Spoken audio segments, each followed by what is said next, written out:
Hello అండి. ఈరోజు చెప్పుకునే కథ మా ఇంట్లో అమ్మ, నాన్న, నానమ్మ, అన్నయ్య మరియు వదిన ఆరుగురం ఉంటున్నాం. మా బాబాయ్ కూతురు అంటే మా చెల్లి పెళ్ళి ఉండటంతో అందరూ చాలా రోజుల తర్వాత ఊరికి వచ్చారు. అదృష్టమో యాదృచ్ఛికమో అందరూ ఒకే చోట చాలా రోజుల తర్వాత మళ్ళీ ఇలా కలుసుకున్నారు. బరువు బాధ్యతలు అమ్మకి కొత్తేమీ కాదు. కాకపోతే అందరి రాకతో ఇంకాస్త బరువు, ఇంకొన్ని బాధ్యతలు అదనంగా చేరాయి. రోజు పడుకునే తన నిద్రలో 1 గంట తక్కువయ్యింది. చేసే పనుల్లో శ్రమ పెరిగింది. సాయం చేసే చేతుల కోసం అమ్మ ఎదురు చూడదు. ఆకలిని పట్టించుకోదు. కానీ అందరి ఆకలి గుర్తిస్తుంది. అంతా వడ్డించాక మిగిలితే తింటుంది. లేకుంటే ఆకలి లేదని అబద్ధం చెప్తుంది. నేను అంతా గమనిస్తూనే ఉన్నా. ఇదే సమయంలో ఒకరోజు అమ్మకి నాన్నకి చిన్న గొడవ. దాంతో నాన్న అమ్మతో మాట్లాడటం మానేశాడు. కానీ అమ్మ కన్నీళ్ళు నాకు మాత్రమే కనిపించాయి. అమ్మ చాలా అమాయకురాలు. పిల్లలు, భర్త తప్ప వేరే ప్రపంచం తెలియదు తనకి. ఆ రోజుల్లో చదువు లేదు. నాన్న అంటే చాలా ఇష్టంతో పెళ్లి చేసుకుంది. వరసకి 2 బావమర్దళ్ళే. పెళ్ళైన కొత్తలో నాన్నకి ఇంకా ఏ ఉద్యోగం లేకపోవటంతో తాతయ్య మిమ్మల్ని పోషించడం ఇంకా నా వల్ల కాదు అని పెద్ద గొడవ చేశాడు. అన్నయ్య చంటి పిల్లాడు. వాడికి ఇదంతా తెలియదు. ఒక ఆకలి వేస్తే ఏడుస్తాడు అంతే. వాడి ఆకలి తీర్చడానికి నాన్న ట్యూషన్ చెప్పడం మొదలుపెట్టాడు. ఇంతలో నాన్నకి గ్రూప్ 2 నోటిఫికేషన్ పడింది. కోచింగ్ కోసం డబ్బులు కావాలి. నాన్న తన ఆత్మగౌరవం చంపుకోలేక తాతని అడగలేకపోయాడు. ఆ కష్ట సమయంలో అమ్మ నాన్నకి తోడుగా నిలిచింది. తన తాళిని తీసి పసుపు కొమ్ము కట్టుకొని దేవుడి దగ్గర తాళిని పెట్టి, మా ఆయన పెద్ద ఆఫీసర్ అయ్యి రావాలి, అందుకోసం మీ దీవెనలు ఎప్పుడు మా ఆయన పైన ఉండాలి అని ప్రార్థించి దాన్ని తాకట్టు పెట్టి వెళ్ళి మంచి ఆఫీసర్ అయ్యి రమ్మని నాన్నని పంపించింది. అక్కడికి 2 ఏళ్లకు నాన్న అసిస్టెంట్ కమర్షియల్ ట్యాక్స్ ఆఫీసర్ అయ్యాడు. మా కష్టాలన్నీ తీరిపోయాయి అనుకున్నాం అందరం. కొన్ని రోజులు గడిచాయి. పరిస్థితులు ఏమీ బాలేవు. నాన్న చీటికి మాటికి అమ్మ మీద అరుస్తున్నాడు, కోపడుతున్నాడు, కసురుతున్నాడు. దగ్గరికి రానివ్వట్లేదు. విషయం తెలియని అమ్మ తనలో తానే బాధపడుతుంది. అన్నయ్యని చంకలో ఎత్తుకొని అమ్మవారిని దర్శించుకొని తన బాధని చెప్పుకుందాం అని గుడికి వెళ్ళి తిరిగొస్తుంది. దారిలో నాన్న వేరే అమ్మాయిని బైక్ మీద తీసుకువెళ్ళటం గమనించి కారణం ఇదా అని ఏడుస్తూ ఇంటికి వచ్చేసింది. అమ్మకి చాలా భయం వేసింది నాన్న వదిలేస్తాడని. అందుకే వెంటనే అడిగేసింది, అన్నీ తెలుస్తున్నాయి మీ కథలు. ఇంతకీ ఎవరా నంగనాచి నా కాపురంలో నిప్పులు పోయటానికి వచ్చింది అని నాన్నని గట్టిగా అడిగి కడిగేసింది. అంతే కోపంతో ఊగిపోయిన నాన్న మొదటిసారి అమ్మ మీద చెయ్యెత్తాడు. అది మొదలు. అమ్మ అడిగిన ప్రతిసారి కొట్టేవాడు. అమ్మ రోజు బాధపడేది, ఏడ్చేది. ఎన్నో నిద్రలేని రోజులు గడిపింది. కానీ ఏ రోజు మమ్మల్ని నాన్నని వదల్లేదు. తన రెక్కలు ముక్కలు అయ్యేలా కష్టపడేది. అమ్మ కష్టం నాకు మాత్రమే అర్థమయ్యేది. కొన్నాళ్లకు తను పెద్దవాళ్ళందరినీ బ్రతిమాలి తన మాంగళ్యం కాపాడమని వేడుకుంది. వాళ్ళందరూ నాన్నకి అర్థమయ్యేలా చెప్పారు. కొన్ని రోజులకి నాన్న దారికి వచ్చాడు. కానీ అమ్మకి ఇంకా కష్టాలు తప్పలేదు. అన్నయ్యకి స్కూల్కి వెళ్ళే వయసు వచ్చింది. మాతో పాటే అమ్మ వయసు కూడా పెరుగుతుంది. కానీ పనులు తగ్గట్లేదు. అమ్మ ఆరోగ్యం ఎప్పుడు బాగుండేది కాదు. తరచూ ఒళ్ళు వేడిగా ఉండటం, కాళ్ళు చేతులు తిమ్ముళ్ళు పట్టడం ఇలాంటివి ఉండేవి. నాకు చాలా బాధ వేసేది. మాతో చెప్పుకోలేదు. అన్నయ్య చిన్నపిల్లోడు. నాన్నకి చెప్తే అరుస్తాడు. కానీ అమ్మ మొహం పైన చిరునవ్వు చెరిగేదే కాదు. ఆ ఆనందమైన మొహం చూస్తే స్కూల్ నుంచి ఇంటికి వచ్చే అన్నయ్యకి ఎంతో ఆనందంగా ఉండేది. ఒకరోజు అమ్మ బాగా అలసిపోయింది. పాపం ఏ పని చేయలేకపోతుంది. నోరు తెరిచి నాన్నని కొంచెం కష్టంగా ఉంది, పని ఎక్కువ అవుతుంది, పిల్లల బట్టలు మీ బట్టలు ఉతకాలి, మీకు పిల్లలకు వంట చేసి త్వరగా కట్టాలి, నా ఆరోగ్యం కూడా కాస్త మంచిగా ఉండటం లేదు, ఈ మధ్య ఒక వాషింగ్ మిషన్ కొంటే కొంత సాయం అవుతుందని అడగలేక అడిగింది. దానికి కస్సుమని పాము బూసగొట్టినట్టు పైకి లేచాడు నాన్న. వచ్చే సంపాదన పిల్లల చదువులకే సరిపోవడం లేదు.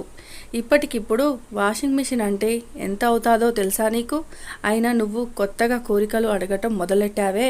నేను పిల్లాడు స్కూల్కి వెళ్ళాక నీకు పనేముంటుంది? త్వరగా పనులన్నీ పూర్తి చేసుకొని కాసింత విశ్రాంతి తీసుకో అని చెప్పి నాన్న చేతులు దులిపేశాడు. దానికి అమ్మ బాధని తనలోనే దాచుకొని పిల్లల చదువు ముందు నేనే సర్దుకుపోతా అనుకుంది. కానీ అమ్మ బాధ నాకు అర్థమయ్యింది. అమ్మ తన అన్ని కోరికలు మెల్లిమెల్లిగా చంపుకుంటూ నెట్టుకొచ్చేస్తుంది. కానీ ఆ రోజు అనుకున్న నేను అమ్మ కష్టాలు తీర్చేయాలి ఎలా అయినా అని అన్నయ్య పెరిగి పెద్దవాడయ్యాడు. అమ్మ శక్తికి మించిన పని చేస్తుంది, కానీ తన మొహంలో అది కనపడనివ్వదు. తన సంతోషమంతా కుటుంబమే. నచ్చిన వంటలు వండేది, బాగున్నాయి అన్న మా ఒక్క మాట కోసం తన ప్రాణం ఎదురు చూసేది. ఇంతలో అమ్మ తగ్గిపోవటం నేను గమనిస్తూనే ఉన్నా. ఒకరోజు కళ్ళు తిరిగి పడిపోవటంతో వెంటనే హాస్పిటల్కి తీసుకెళ్లారు. అమ్మకి మధుమేహం వచ్చిందని డాక్టర్ చెప్పాడు. దాంతో చిన్నప్పటి నుంచి అమ్మకి అన్ని రుచులు చూపించాలన్న నా కల చెదిరిపోయింది. కానీ అప్పటికి అమ్మ అలసిపోలేదు. కొన్నాళ్లకు ఇంట్లో పరిస్థితులు అన్నీ చక్కదిద్దుకున్నాయి. నాన్నకి జీతాలు బాగా పెరిగాయి. పెద్ద ఇల్లు కట్టుకున్నాం. అందరికీ పెద్ద ఇల్లు కనిపిస్తుంది, కానీ నాకు మాత్రమే అమ్మకి పెరిగిన పని కనిపించింది.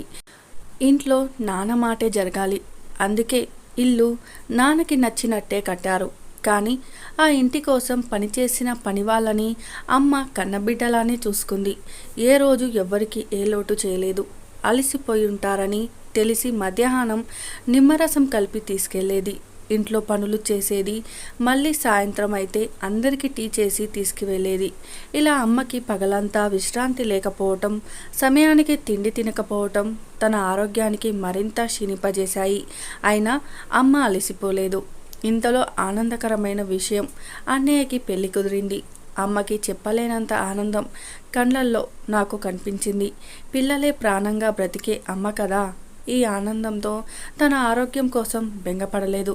మరింత ఉత్సాహంతో వచ్చిపోయే చుట్టాలతో ముచ్చట్లు ఆడుకొని అసలు అలసట లేకుండా పనిచేస్తుంది. అయినా అమ్మ అలసిపోలేదు. వదిన వస్తే అమ్మకి సాయంగా ఉంటుంది అని అనుకున్నా. అన్నయ్యకి హైదరాబాద్లో ఉద్యోగం వచ్చింది. వాళ్ళు హైదరాబాద్ వెళ్ళవలసి వచ్చింది. మళ్ళీ అమ్మ బోసిపోయింది. అమ్మ మళ్ళీ ఒంటరైపోయింది. అమ్మ నవ్వులు బోసిపోయాయి. మళ్ళీ ఆరోగ్యం క్షీణించడం మొదలయ్యింది. కానీ ఆరోగ్యం విషయాలు ఏవి మాతో చెప్పేది కాదు. నాన్నకి ఎప్పుడో చెప్పడం మానేసింది పట్టించుకోడని. తర్వాత కొన్నాళ్లకు ఇప్పుడు ఇలా మళ్ళీ అందరూ కలుసుకున్నారు. కానీ ఏది మారలేదు. వంటగది ఇంకా పరిగెడుతూనే ఉంది. తర్వాత రోజుల్లో నాన్న వాషింగ్ మిషన్ కొన్న అమ్మకి చేతులతో ఉతకటం అలవాటైపోయింది. చేసే పనులు పెరిగాయి. అందరి రాకతో రాత్రి అయితే చాలు అమ్మ ఒడికి చేరిపోతా నేను. అన్నయ్య వదిన అమ్మ చుట్టూ చేరి కబుర్లు చెప్పడం చాలా బాగుండేది. అప్పుడు అమ్మ కళ్ళల్లో ఒక ఆనందం నేను గమనిస్తూనే ఉన్నా. ఒకరోజు అమ్మ కళ్ళల్లో రక్తం గూడు కట్టడం నేను గమనించా. అయితే అమ్మ అది మట్టి అని అందరినీ నమ్మేలా చేసింది. కానీ నాకు ఎక్కడో అనుమానం, అమ్మ అబద్ధం చెప్పిందని. అదే రోజు రాత్రి అన్నయ్య తలని నిమురుతూ, నీ భార్యని బాగా చూసుకో. ఆడపుట్టుక అంటేనే కష్టాలతో పుడతాం, కష్టాలతో బ్రతుకుతాం. మేమంటే అందరికీ లోకివే. ప్రాణంగా చూసుకునే భర్త దొరికితే మాకు ఆ కష్టాలన్నీ కనిపించవు అని ఆ రాత్రి అన్నయ్యకి చాలా మాటలు చెప్పింది అమ్మ. నేను అన్నీ వింటూనే ఉన్నా. ఆ మరుసటి రోజే హఠాత్తుగా ఉన్నట్టుండి ఒక్కసారిగా కుప్పకూలిపోయింది అమ్మ. అంత త్వరగా అమ్మని హాస్పిటల్కి తీసుకెళ్లారు. అయినా అప్పటికి ఆలస్యమైందని డాక్టర్ చెప్పాడు. తనకి బ్లడ్ క్యాన్సర్ అని. ఇన్నాళ్ళు మీకు ఎవ్వరికి చెప్పకుండా తనలో తానే కుంగిపోయిందని, ఎప్పటినుంచో పోరాడుతుందని, ఇదంతా కేవలం నిర్లక్ష్యం వల్లనే జరిగిందని డాక్టర్ చెప్పాడు. అమ్మ పూర్తిగా అలసిపోయింది. జీవితంలో ఏం అనుభవించింది? తన జీవితంలో పేద ఇంట్లో పుట్టి చిన్నప్పుడు కష్టపడి పెళ్లి చేసుకున్న రోజు నుంచి ఈ రోజు వరకు కష్టపడుతూనే ఉంది. అమ్మ లేని రోజులు మొదలయ్యాయి. నాన్న బయట నుంచి వచ్చి పిల్ల, ఈ కూరలు తీసుకెళ్ళు లోపలికి అని అరిచి, లేదు కదా అని దిగులు చెంది వచ్చి కూర్చున్నాడు. అటు నుంచి టీ అందించి టిఫిన్ రెడీ చేసి స్కూల్కి వెళ్ళటానికి బట్టలు ఇస్త్రీ చేసి ఎప్పుడు గలగలా మాట్లాడే అమ్మ లేకపోవటం నాన్నకి అమ్మ విలువ ఏంటో తెలుస్తుంది. ఇప్పుడు ఒంటరిగా పడుకోవటం అయితే బయట తినటం, లేకుంటే నానమ్మ ఏమైనా వండితే తినటం, అన్ని పనులు తనే చూసుకోవటం. ఇకపై అమ్మ లేదు, రాదు అని గుర్తించాడు నాన్న. కానీ అమ్మ నా దగ్గరకు వచ్చేసింది. నేను 7వ నెలలో ఉండగానే అమ్మ కడుపులో ప్రాణం వదిలేశాను. ఆ రోజు నుంచి అమ్మ లేకుండా ఒంటరిగా ఉన్నాను. ఇన్నాళ్ళు అమ్మ కష్టాలు చూసినా ఏం చేయలేని నిశ్చయ స్థితిలో ఉండి ఇప్పుడు అమ్మ ఉంది నాకు అమ్మ లేని లోటు తీర్చడానికి అమ్మ నా దగ్గరికి వచ్చేసింది. ఈ భూమి మీదకి వచ్చి ఉంటే నేను అందరిలానే అమ్మ విలువ, అమ్మ కష్టం గుర్తించలేకపోయేవాడినేమో. నన్ను పురిటిలోనే ప్రాణం తీసిన ఆ దేవుడు తల్లి పడే కష్టం, తను పంచే ప్రేమ గుర్తించేలా వరం ఇచ్చాడు అనుకుంటా. అందుకే నా ఆత్మ ఎప్పుడు అమ్మని వదిలిలేదు. ఆడవాళ్ళ కష్టాలని గుర్తిద్దాం, వాళ్ళకి పనుల్లో సాయం చేద్దాం. ఈ వీడియో నచ్చితే లైక్ చేయండి. ఇలాంటి మరిన్ని ఇంట్రెస్టింగ్ వీడియోస్ కోసం మా ఛానల్ని సబ్స్క్రైబ్ చేసుకోండి. Thank you for watching.